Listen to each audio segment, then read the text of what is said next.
আজকে ফ্রাইডে, সবার বাসাতে একটু আলাদা স্পেশাল রান্না হবে। আমার হাজব্যান্ড, আমার ছেলে মেয়ে, এদের সবারই এই ফ্যামিলির এদের পোলাও বিরিয়ানিটা অনেক পছন্দ। আজকে এই জন্য পোলাও, গরুর মাংস, এর সাথে একটা ভাজি, যা হোক যে কোনো ভাজা থাকবে। তো আমার হাজব্যান্ড হচ্ছে খড়ির চুলাতে আপনার মাটির হাঁড়িতে গরুর মাংস রান্না খাবে। এখন এই গরমে আমি তো ছাদে, খুবই কষ্ট যাওয়া, ছাদে আমার খড়ির চুলা আছে, আগে হয়তো কোনো ভিডিওতে দেখেছেন। তো আমি উঠতে পারি না, এতবার ছাদে ওঠা নামা তো সম্ভব না। বয়স হচ্ছে এখন, হাঁটুর প্রবলেম, ছাদে আমি কম যাই, এই জন্য খুব প্রয়োজন ছাড়া যায় না। যা হোক, এখন যেহেতু যে মাটির হাঁড়িতে রান্না খাবে সেই রান্না করছে, মানে আমার হাজব্যান্ডই রান্না করছে আজকে খড়ির চুলাতে মাটির হাঁড়িতে। এই যে প্রথমে পেঁয়াজটা ভালো করে ভেজে নিয়ে এর সাথে আলুটাও ভেজে নিচ্ছে, কারণ আলুটা এখন সিদ্ধ হতে চায় না।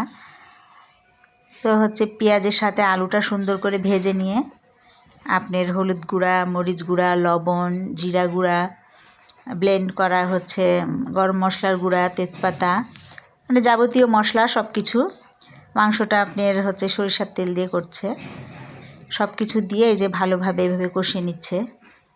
গরুর মাংস তারপরে আলু আগে দেওয়া হয়েছে, তাও দেখবেন হচ্ছে মাংসটা কি পরিমাণ সফট হয়ে গেছে, কিন্তু আলু সেই পরিমাণে সফট হয়নি।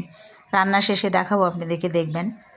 এই যে এবার হচ্ছে গরুর মাংসটা দিয়ে দিলাম, এটা ভালো করে কষিয়ে নিয়ে এখন কষিয়ে নিতে হবে।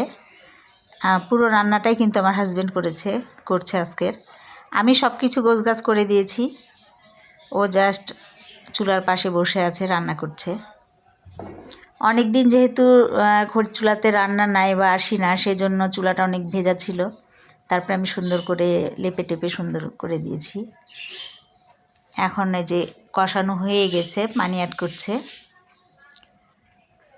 পরিমাণ মতো পানি দিয়ে দিতে হবে, একটু মাখা মাখা ঝোল হবে পোলাওয়ের সাথে খাওয়ার জন্য।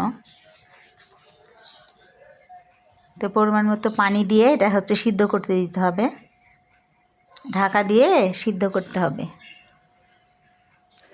এই যে পানি দেওয়া হয়ে গেছে, এখন ঢাকনা দিয়ে এটা হচ্ছে ভালোভাবে সিদ্ধ করে নিতে হবে। এই যে একটু নেড়ে দিয়ে সিদ্ধ করে নেব।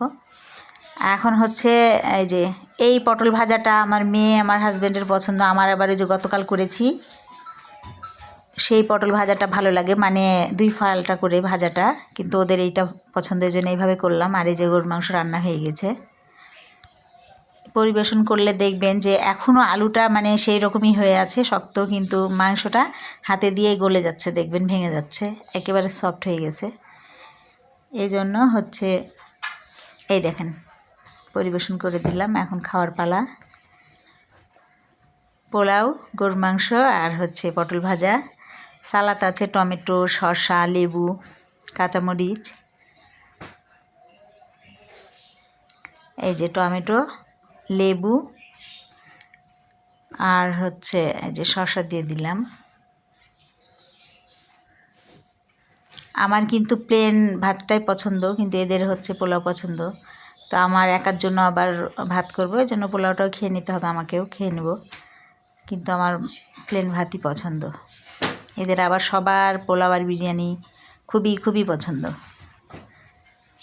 যা হোক, দেখেন এখন বুঝতে পারবেন যে মাংসটা কতটা সফট হয়ে গেছে। এই যে মাটির হাঁড়ি রান্নার এটাই বিশেষত্ব, যে এই যে দেখেন, অথচ আলুটা দেখেন এখনও ওই যে হাত দিয়ে কিন্তু ওইভাবে ভাঙছে না। আল্লাহ হাফেজ।